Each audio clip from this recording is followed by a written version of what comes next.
Hello everyone, welcome back to Easy Education London, and in this video we are looking at the Edexcel GCSE English Language Paper 1. Now we have already covered Paper 2 Transactional Writing for Edexcel, and the video has done really well with positive comments and likes as well, so thank you all for your support. Now what I wanted to do is to give you an overview and also an in-depth insight of the English language paper 1, and also some top tips in terms of how to maximize your marks for this question based on the specification. So I'll be going over exactly what you need to know to achieve success in your upcoming exams. Now, first things first, what is component 1 of paper 1 about? Paper 1 in simple terms is all about fiction and imaginative writing. So as you can see from the screen here, you will have a fictional extract, okay, and you will also have an imaginative writing task, and that is 40% of your total GCSE. Now importantly, paper 1, the weighting is slightly lower compared to paper 2, and it's externally assessed.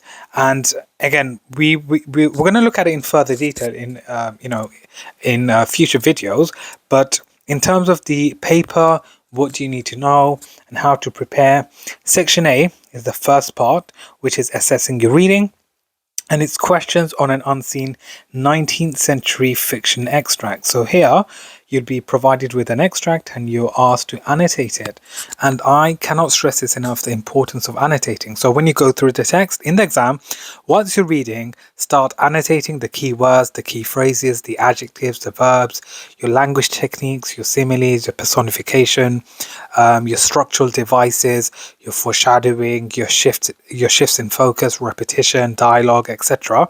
So your extract should be peppered with annotations. Why do I suggest this? Why do you think I say this? It's simply because it will make it easier for you to understand the extract, and also it will save you time in the exam.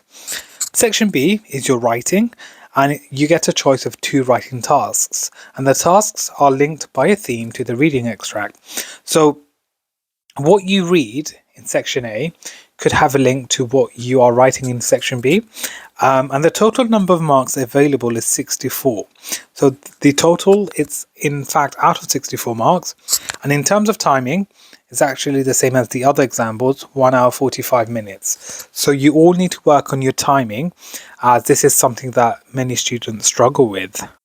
Here we have a snapshot of the assessment objectives, so from AO1 all the way to AO6, and you can see the percentage it's worth of your GCSE. Now clearly, if I just go back here, the highest specifically for language paper 1, component 1, here you have AO5, which is worth 30%.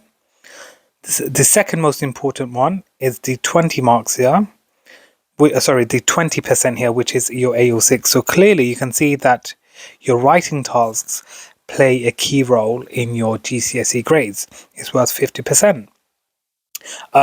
Just like your reading, but at the same time, if you look at AO4 for section A, the most important but also challenging part for students, and this is an area that you need to focus on the evaluation, and that's where a lot of students go wrong.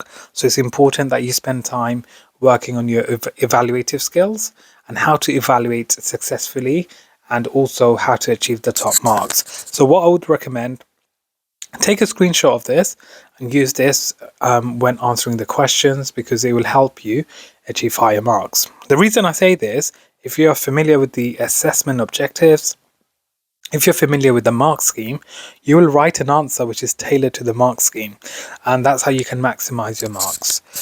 So that's your assessment objective.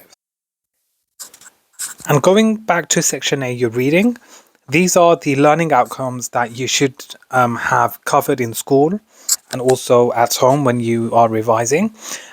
So read and understand a range of prose fiction, including unseen text. So if you are preparing, what you need to do is get into the habit of looking at unseen texts or extracts you haven't seen before, and just familiarizing yourself with those and becoming confident with it as well. 1.1.2 is looking at critical reading and comprehension. So you're looking at key quotes, key themes, etc., and the effectiveness of those. And then you've got the key skill of summarizing. So you need to summarize the main themes within the extract, and also 1.1.4, which is your evaluation of how the writer uses language, how the writer uses structure as well. Now, I'm not going to go over it all in detail because obviously that would take forever, but just to simplify things, you would want to screenshot this and read through it and also make notes, because this is something that you'll need for the exam. What about in terms of writing? How can we achieve how can we maximize our marks for writing?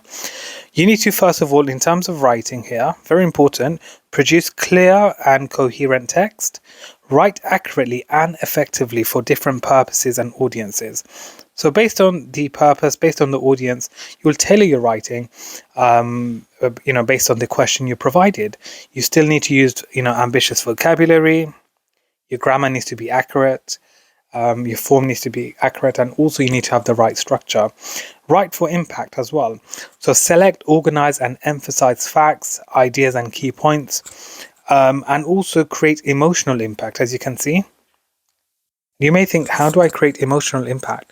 Use emotive language, use positive, use negative adjectives, and use a variety of these language devices. For example, like rhetorical questions, antithesis, parenthesis, and rhetorical devices, because these are essentially things that will naturally make your answer impactful and effective.